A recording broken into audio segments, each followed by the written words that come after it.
Good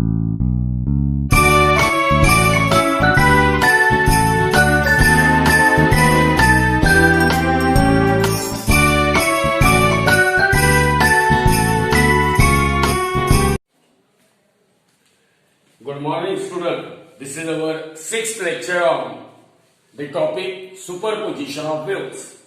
In the last lecture, we had seen vibration of air column in a pipe open at one end and closed at other end, and the pipe open at both the end. Now here, today we will see what are the different modes of vibration of a stretched string, which is stretched between the two rigid support. Vibration produced in a string stretched between the two rigid support. Now suppose here we are having a string of length L, which is stretched between the two rigid support. A string of length L is stretched between the two rigid support, and if I say small m represent linear density of a string, it means what? If m is the mass of a string and L is the length of a string, then mass per unit length, it is called linear density of a string. So we are having a string of length L and its a linear density. What is the linear density of string? It is small m, and it is stretched between the two rigid support. It is stretched between what? The two rigid support. Now, as far as this string is concerned, we can vibrate that string, or we can produce a transverse wave in a string in two ways.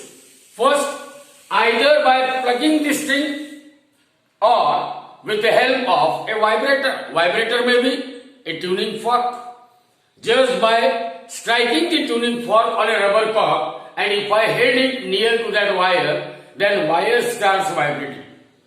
So that string can be vibrated, or in that string a transverse wave can be produced either by plucking the string or with the help of vibrators like a tuning fork. Now let us consider that a wire is plugged at its middle. What is the effect of plugging of wire at the middle? Immediately in that wire a transverse wave is set up. What happens to that transverse wave? It advances either towards this end or towards this end of a rigid support. So that incident transverse wave, when it reaches the two ends, it gets reflected. And remember here, there is a phase difference of pi radian between the incident transverse wave and reflected transverse wave. It means crest is reflected as a trough, or trough is reflected as a crest. So due to superposition of incident and a reflected wave, a transverse stationary wave is produced. With the boundary condition that the points at the ends, because these are the points corresponding to what? These are the points of a rigid support, and which are not having a freedom to vibrate. So always there must be a formation of node at the ends of the string, So you can vibrate the wire in a different modes of vibration just by plugging it at different position of a wire. Now the simplest mode of vibration of a stretched string is that there will be a formation of only one loop. So when you plug the wire at the middle, then there will be a formation of single loop with formation of node at the two ends and one antinode at the middle of the loop.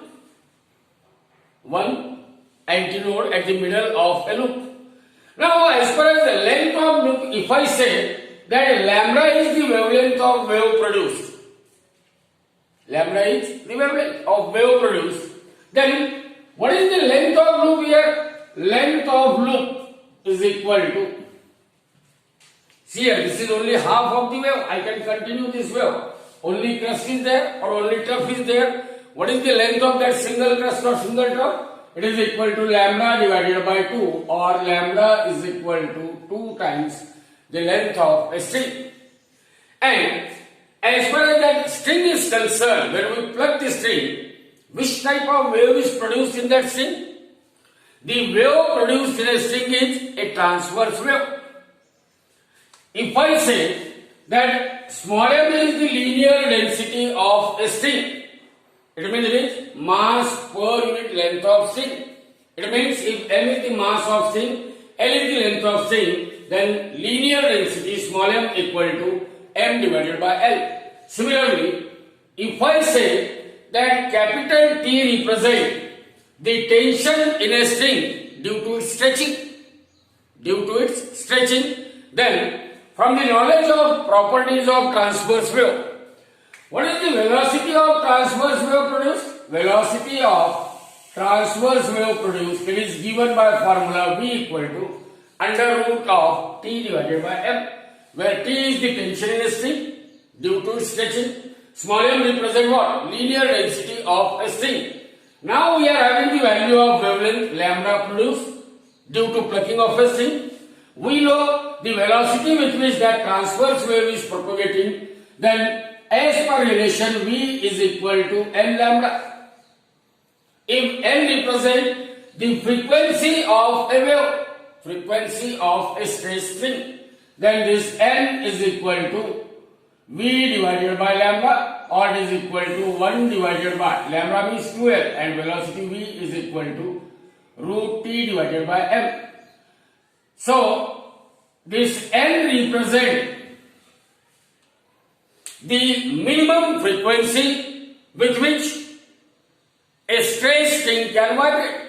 So that minimum frequency of vibration of straight string between the two rigid support is called its fundamental frequency, or it is the frequency of first harmony. So you always remember that whenever a string stays between the two rigid support is plucked at its middle, then it starts vibrating in such a manner that it produces a single loop, and the frequency of vibration, because that string is vibrating with what? Minimum frequency, that minimum frequency of vibration of straight string is called fundamental frequency, and it is given by formula n is equal to 1 upon 2L root T by under root of T divided by M, or it is also known as frequency of first harmonic.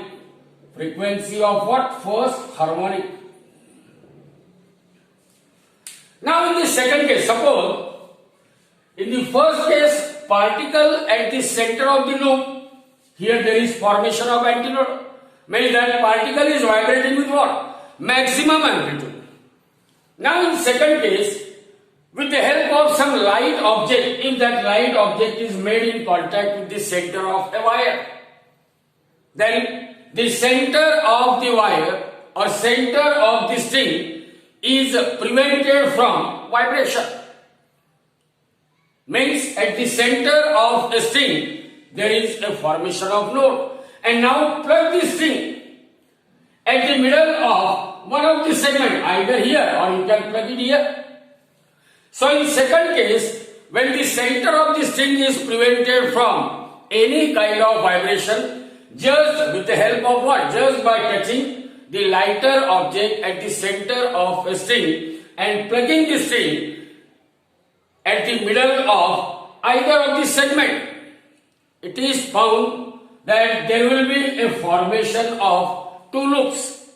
Means that string will vibrate in such a manner so as to produce the two loop between the rigid support, with formation of node at the two ends, formation of node at the center, means in all three nodes are formed, two at the two ends and one at the middle of a wire or middle of a string, while two empty nodes are there, means that mode of vibration, here this is the mode of vibration in which two loops are formed, three nodes are produced, two nodes at the two ends and one node at the middle, while two antinodes are also present.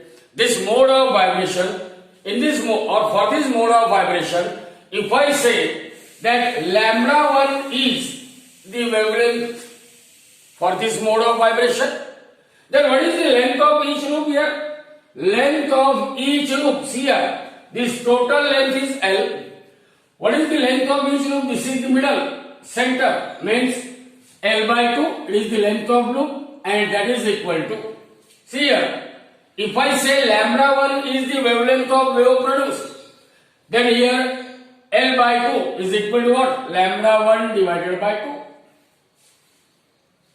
What is this distance is? If this total distance is lambda 1, then what is this distance? Length of one loop is equal to half of the wavelength. So L by 2 equal to lambda 1 by 2. Therefore L is equal to lambda 1. But we know V is equal to root T by M. Velocity of progressive wave.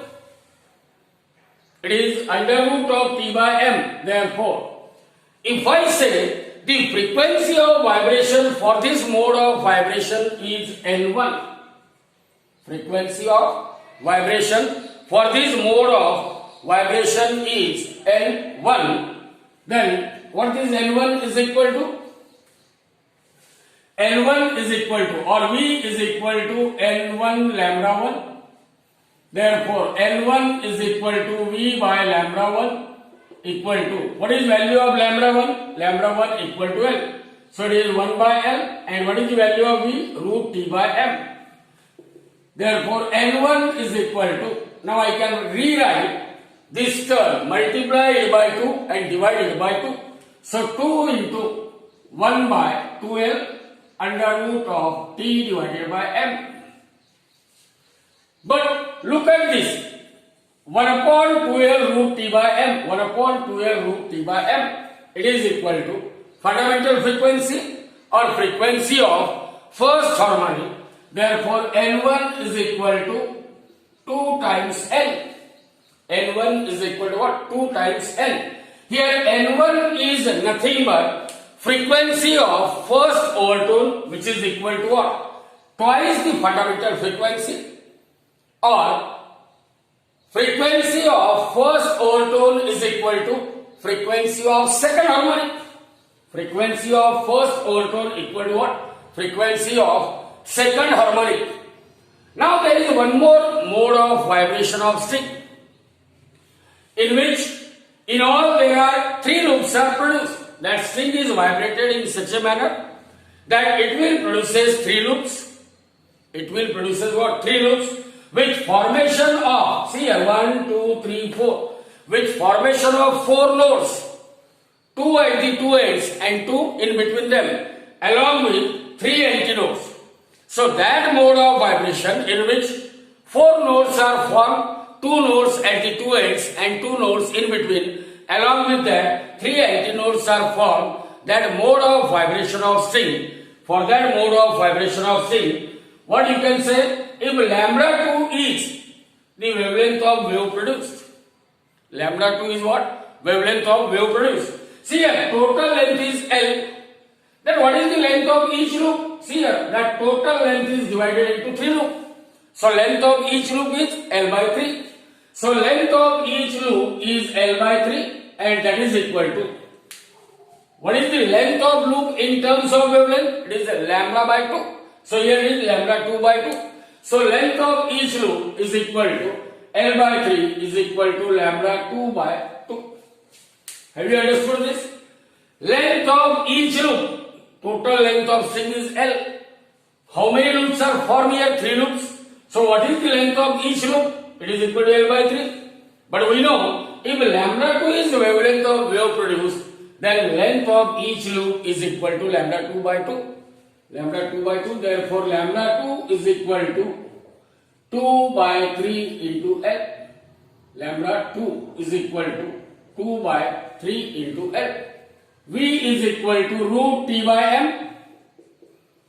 But V is also equal to L lambda. If I say N2 is the frequency of vibration for this mode, if N2 represents the frequency of vibration of string for this mode, then N2 is equal to V by lambda 2, or that is equal to 1 upon. Now in place of lambda 2, what I can write? 2L divided by 3, means that 3 will come in numerator, into that V is root T by M, or is 3 in bracket 1 by 2L under root of T divided by M. This is N2.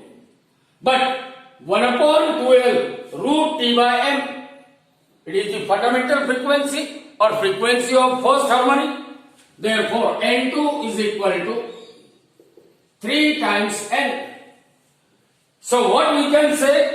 Frequency of second overtone is 3 times fundamental frequency, or frequency of second overtone is same as that of frequency of third harmonic. See here, frequency of first overtone is equal to what? Frequency of second harmonic. Frequency of second overtone equal to what? Frequency of third harmonic. Means frequency of third harmonic, third overtone, it must be equal to what? Frequency of fourth harmonic. It means that as far as the string is concerned, in the different mode of vibration of string, or in the higher mode of vibrations of string, the frequencies may be 2N, 3N, 4N, 5N, 6N, 7N, in this way. So what you can say, as far as the vibration of straight string between the two rigid support is concerned, all harmonics are present, all. As far as vibration of straight string between the two rigid support is concerned, one can say that all harmonics are present, and the frequency of pth harmonic is equal to P times N. While the frequency of pth overtone is equal to P minus 1 into L. P plus 1 into L. See here. Frequency of first overtone, 1 plus 1 into 2 means 12. Frequency of second overtone means 2 plus 1 is equal to 3L. So frequency of pth overtone is equal to P plus 1 into fundamental frequency L. So this is all about how the string can be vibrated, which is stayed between the two rigid support. So in board examination, always there is a question for 3 marks. Again remember, by drawing this figure, these two lines, these two parallel lines, they are drawn one below the other. Don't draw this figure one to this side and other to this side. This is the only way of drawing the figure, and each figure will have a weightage of half mark. Formula for fundamental frequency or first harmonic, half mark. Formula for first overtone, half mark. Second overtone, half mark. Generalization, half mark. And conclusion, half mark. So there might be a question for 4 mark, or sometimes it may be a question for 3 marks. So this is all about vibration of a straight string. Now as we know, what is that formula for fundamental frequency of a vibrating string? When a string is vibrated, a string which is stretched between the two rigid support, it can be made to vibrate with formation of what? A single loop. And in this mode of vibration of straight string, we can say that string is vibrating with minimum frequency. That minimum frequency is called its fundamental frequency, and the formula for the fundamental frequency of vibration of a string is N equal to 1 upon 2L root T by M. So the fundamental frequency of vibrating string is N equal to 1 upon 2L under root of T divided by M, where L represents the length of string, T represents the tension in a string due to its stretching. A tension is there in a string. So T is the tension in a string. Small m, it represents mass per unit length of string, or we may call it as a linear density of a string. Small m is what? Linear density of a string. So remember the formula for fundamental frequency of vibrating string, which is under tension. Fundamental frequency of vibrating string under tension is n equal to 1 upon 2L under root of T divided by M. Now from this formula we will have three different laws of vibrating string. From this formula we can make a statement for what? Three different laws of vibrating string. Now what is that first law? First law, it is known as law of length. First law is known as law of length. In board examination, there might be a question for 3 marks. State the laws of vibrating string. So, what is this law of length? This law of length of vibrating string, it states that fundamental frequency of vibrating string, fundamental frequency of vibrating string is inversely proportional to length of vibrating string. Length of vibrating string. If tension in this string and mass per unit length of string both are constant. That is, n is proportional to 1 by L when T and M are constant. So what is the law of length?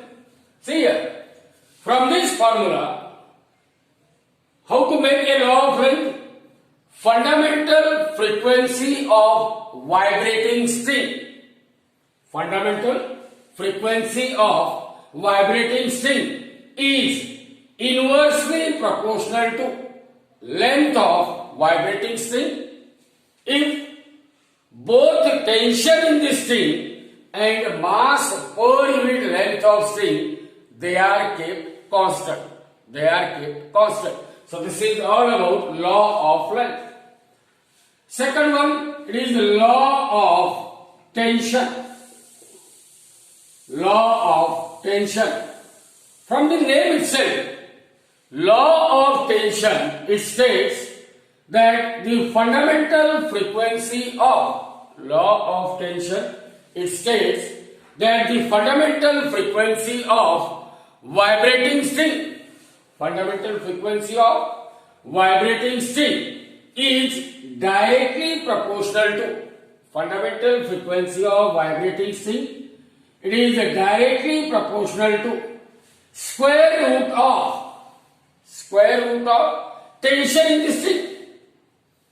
Fundamental frequency of vibrating string is directly proportional to square root of tension in the string, provided both the length of vibrating string and mass per unit length, that is linear density of the string, both are kept constant.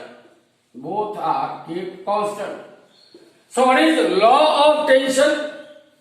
Law of tension states that the fundamental frequency of vibrating string, is directly proportional to square root of tension in the string, provided both the length of vibrating string and mass per unit length, that is linear density, they are kept constant. Now there is a third law, that is law of linear density.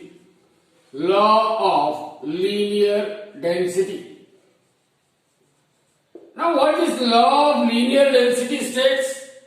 According to law of linear density, fundamental frequency of vibrating string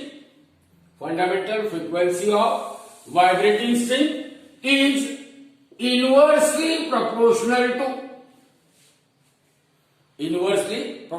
to linear density, that is the mass per unit length of string. fundamental frequency of vibrating string is inversely proportional to square root of linear density. Fundamental frequency of vibrating string is inversely proportional to square root of linear density or square root of mass per unit length of string, provided both the length of vibrating string and the tension in the string both are kept constant. Both are kept constant. So what is the law of linear density states? According to law of linear density, fundamental frequency of vibrating string is inversely proportional to square root of linear density, that is mass per unit length, provided both length of vibrating string and the tension in the string both are kept constant. So in short we can say, as the fundamental frequency of vibrating string is given by formula L is equal to 1 upon 2L under root of T by M. From this formula we can have three different laws of vibrating string. First law, it is the law of length. What it states? The fundamental frequency of vibrating string is inversely proportional to length of vibrating string provided tension in the string and mass per unit length of string they are kept constant. The second law is law of tension. What it states? The fundamental frequency of vibrating string is directly proportional to square root of tension in the string provided both, that is length of vibrating string and linear density, that is mass per unit length, they are kept constant. And the third law, it is law of linear density. It states that the fundamental frequency of vibrating string is inversely proportional to square root of linear density provided both the length of vibrating string and the tension in the string they are kept constant. Now along with this, again there might be a question in board that prove that fundamental frequency of vibrating string is inversely proportional to radius of a string, or fundamental frequency of vibrating string is inversely proportional to square root of density of material of a string. In board examination, there might be a question that prove that fundamental frequency of vibrating string is inversely proportional to radius of what? Wire. Or fundamental frequency of vibrating string is inversely proportional to square root of density of material of a wire. So see here, from the law of linear density, we know that n is inversely proportional to square root of linear density. Now what is linear density? Linear density is mass per unit length. But as the density of a material of wire, what is formula for density? Density is equal to mass upon volume. Density is equal to what? Mass upon volume. If I say that we are having a wire, let R is the radius of wire, L is the length of wire, let A equal to pi R square, it is the cross-sectional area of that string. So we are having a string of length L, mass M, radius small r, and area of cross-section pi R square. If area of cross-section is pi R square, area of cross-section A equal to pi R square, because R is the radius. If L is the length of a wire, then this is a cylinder. What is the volume of that wire? Volume of wire is cross-sectional area multiplied by its length. Volume of wire is equal to pi r square into L. Volume of wire is what? Pi r square into L. So rho is the density of material of a wire. Then density equal to mass upon volume.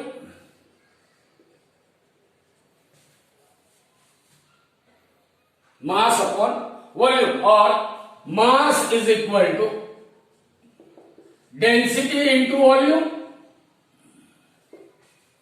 Mass is equal to what? Density into volume.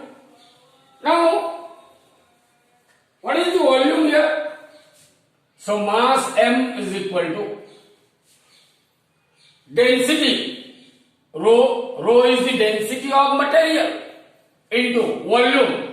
What is the volume of wire? It is equal to its cross-sectional area multiplied by length of wire. So it is pi r square into L.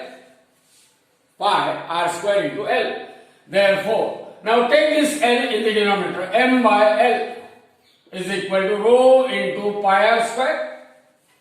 Rho into pi r square. But what is the left hand side here? Left hand side is mass per unit length of string. Capital M represents mass of string. Small l represents length of string. Mass upon length is mass per unit length. It means it is M. That is linear density. Linear density. But according to law of linear density, fundamental frequency of vibrating string, it is inversely proportional to square root of linear density. Inversely proportional to what? Square root of linear density. But what is the value of linear density? In terms of density of material and radius of a wire. This is equal to. So this implies that n is proportional to square root of. Now in place of small m, we can write rho into pi r square. Rho into pi r square, which is equal to 1 upon this r square. When it is taken outside the square root, it is r under root of pi into rho. So it means fundamental frequency of vibrating string is inversely proportional to radius of a wire. Also, fundamental frequency of vibrating string is inversely proportional to square root of density of material of a wire. Square root of density of material of a wire. So in board examination, there might be a question for 2 marks that prove that fundamental frequency of vibrating string is inversely proportional to radius of a wire or radius of a string, and fundamental frequency of vibrating string is inversely proportional to square root of density of material of a wire. Then in that case, starting from law of linear density, that fundamental frequency is inversely proportional to square root of what? Linear density. Linear density means mass per unit length. But density of material of a wire is mass upon volume, or mass of wire is equal to density into volume. Now how to find out the volume of a wire? It is its cross-sectional area multiplied by length, cylindrical in shape. So volume is cross-sectional area pi r square into length. So you can put that value of volume here. So you will get mass per unit length as rho into pi r square. So according to law of linear length, n is inversely proportional to square root of m. It means n is inversely proportional to what? Square root of rho into pi r square. This r square is taken outside that square root. So it is r under root of pi into rho. And from this you can draw the conclusion. Fundamental frequency is inversely proportional to radius of wire, and fundamental frequency is inversely proportional to square root of density of material of a wire. So this is all about the vibration of a straight string. Vibration of a straight string.